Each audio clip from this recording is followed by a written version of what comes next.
Hi there, Sim Sports fans. It's Morgan again, runs the Nightmare Stables. This is episode 3 of our Bargain Bowl 12 preview. The Bargain Bowl is our championship day for the Bargain Bred Racing Series.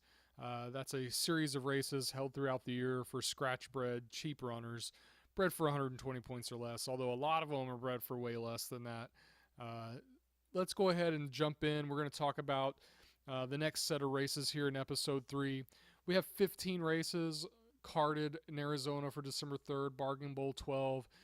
In this episode, episode 3, we're going to be talking about the Sir Bear Mile, which is our dirt mile event, the Tell of Two Places, which is our dirt sprint event, and the Chance for Delta, which is our filly and mare dirt sprint.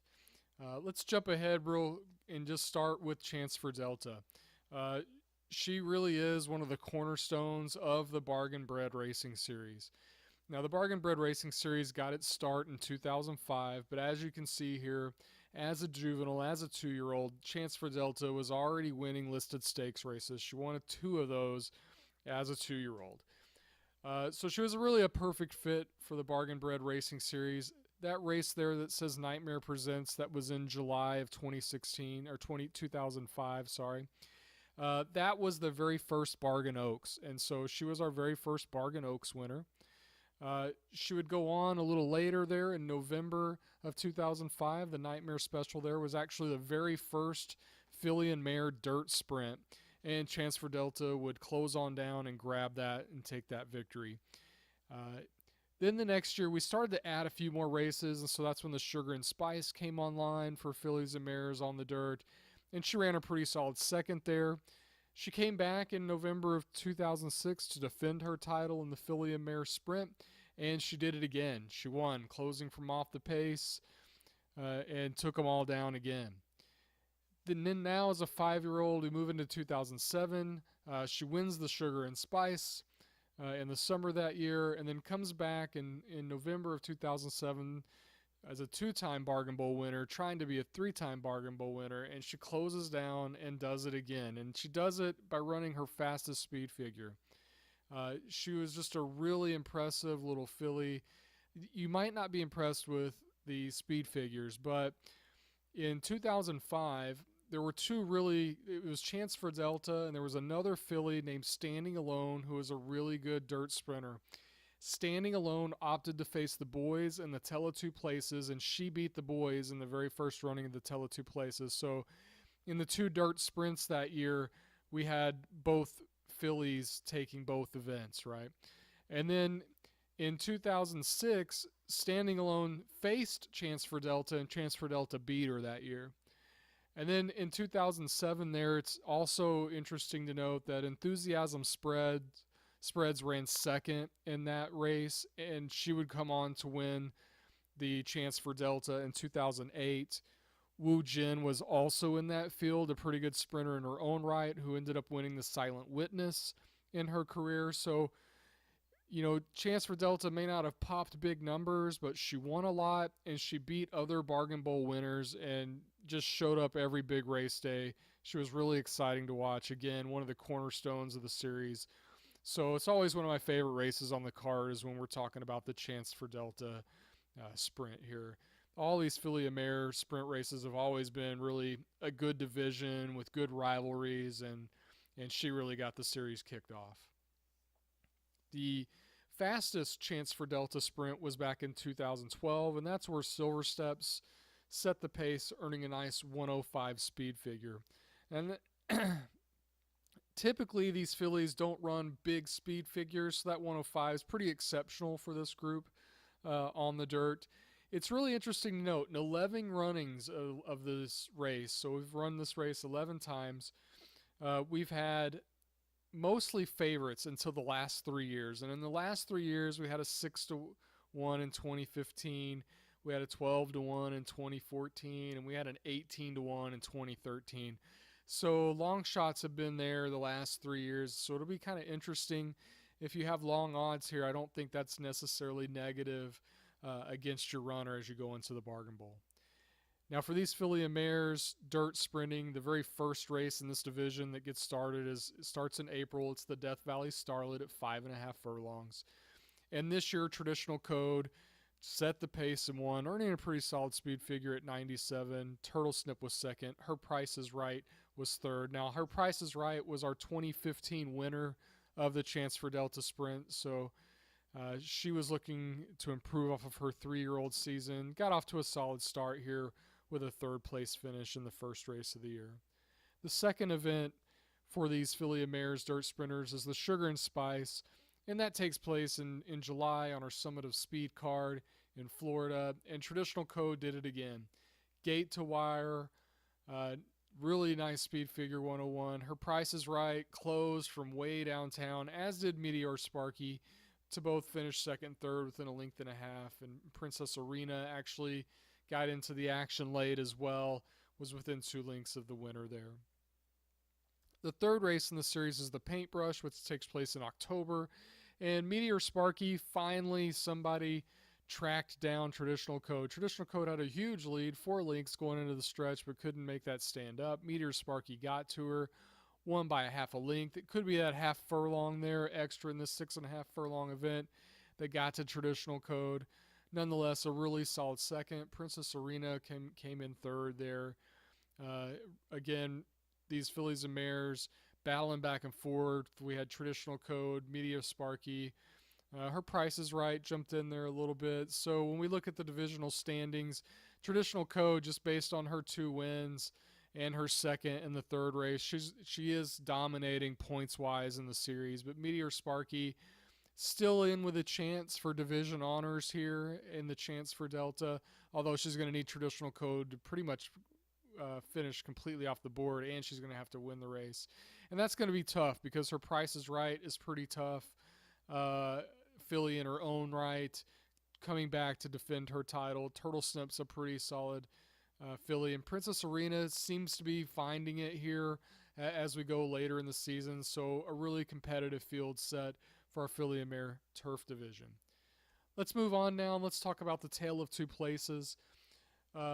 Back in the early days, again, when I was asking about are there any millionaire bargain bred runners, are there graded stakes runners, this was one that got brought up. Now, Tale of Two Places was not a sprinter, but back in the day, I was just looking to name races after big runners, and so the Tale of Two Places became a sprint, even though he was a dirt route runner. That's just the way it worked out. I know it's a little confusing, but hey, so is life, right? But he was a grade 2 winner, and as you can see there, busted some really big speed figures, 122, 122, 120, a really solid runner. So we honor Tale of Two Places by naming the dirt sprint in his name here. The fastest Tale of Two Places was back in 2007, so this would be just the third running of the race. So this is one of the few records for the stakes that have really held up here over time, but they're bound to catch him because they're running some big speed figures in this division this year.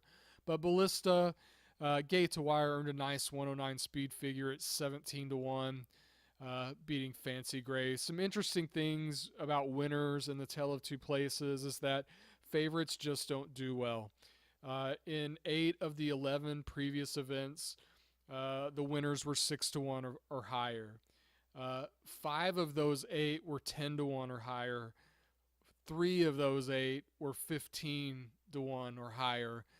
So you don't really want to be a favorite in this race. You kind of want to be a little bit of a long shot, somewhere probably between 7 and 15-1, and you probably like your chances a lot better than being the favorite in this particular event. At least that's what history has told us.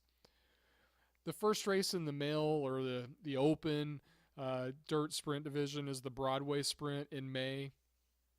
This is 6.5 furlongs on the dirt, and another compliment. Sat pretty far off the pace here and closed 8 lengths to get this win. A big 107 speed figure. Same Old Drama second. Got the touch third. Eyeing the Brew finished 4th. Eyeing the Brew is our 2015 Tale of Two Places champion, so he is the defender here, so to speak. Give Me the Bird 5th there. These top 5 are all within 2 lengths of each other. A pretty tight finish there, as we usually see in these bargain bred stakes races, especially these sprints. The second sprint is the Bargain Dash in July in Florida. Again, this is part of our Summit of Speed card there. And it was Gimme the Bird this time, just laying down the pace, made it hold up, held off another compliment who was closing, eyeing the Brew, moving up a little bit into third here with a nice 104. Same old drama there. Funny execution as a 3-year-old who did really well in the dirt. He's actually going in the turf sprint, though. He's not going to be facing these colts in the Bargain Bowl. And you can kind of see why. I mean, we had 107 speed figure, 107 speed figure. And in our third race in the series, the Tombstone, eyeing the Brew is getting up to speed here. He's in good form. He this time he turns the tables on another compliment and Give Me the Bird and takes them down by a length and a half. He wins with a 108 speed figure. Another compliment, another good closing, a 106 speed figure. Give Me the Bird set a good pace again.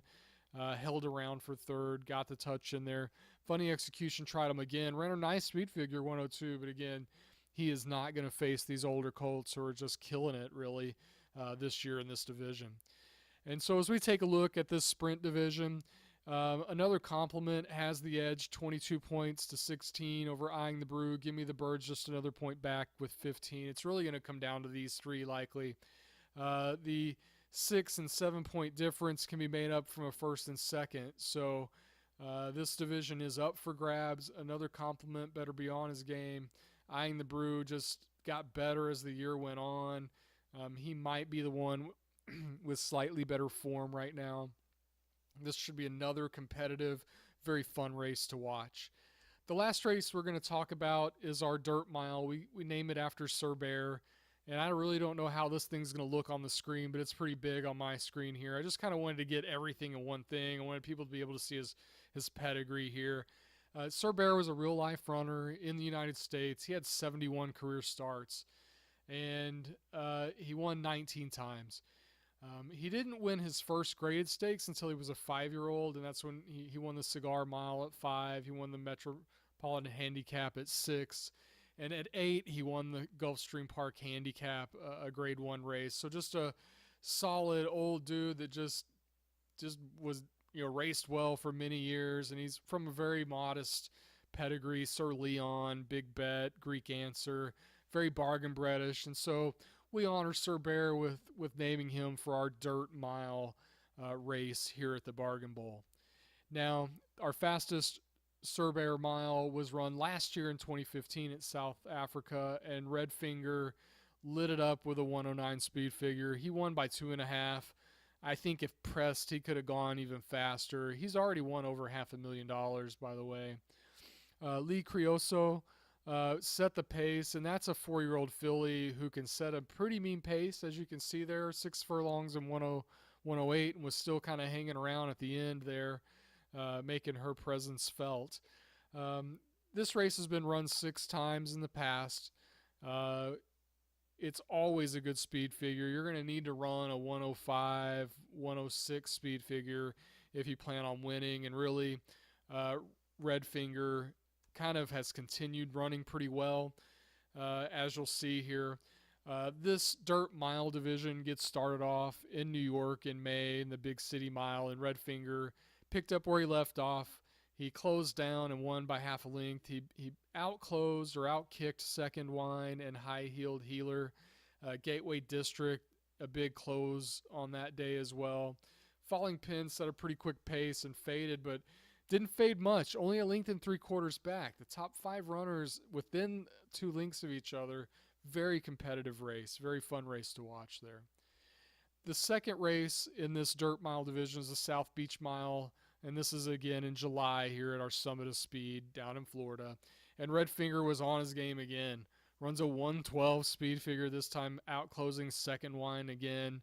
Falling Pins stepped up, earned a 107.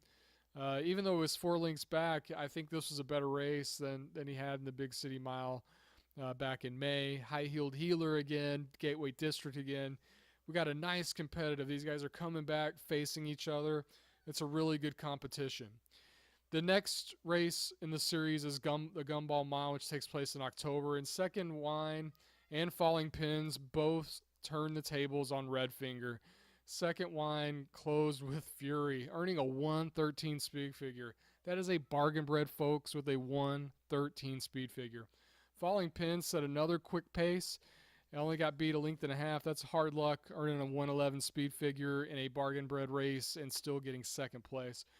Redfinger tailed off, and I don't know what that's going to mean going into the Bargain Bowl here. I don't know if that's a good sign, bad sign. Will he rebound? But he has a slight lead here in our dirt mile division. He's got 24 points to Second Wine's 22 points. So Second Wine's been second, in the big cities, second in the South Beach, and he won the Gumball, and that's got him right into contention. Falling Pins with his third and second place finish is within touch there if Redfinger doesn't do well or Second Wine doesn't do well. Highly competitive division. In fact, all three of these divisions I just talked about, we should see really good races. These might be some of the best races of the whole day. Will be in these sprints on the dirt and the dirt mile. Even if you don't have runners, tune in on Saturday. Come catch these races. They're a lot of fun to watch. Kind of get interesting pedigrees. Take a look around. If you are interested to learn a little more about the series, you can come over to bargainbred.com, check out the website, and you can jump on our message board from there, ask a few questions if you'd like. Episode 4 will be coming up next. Have a great day.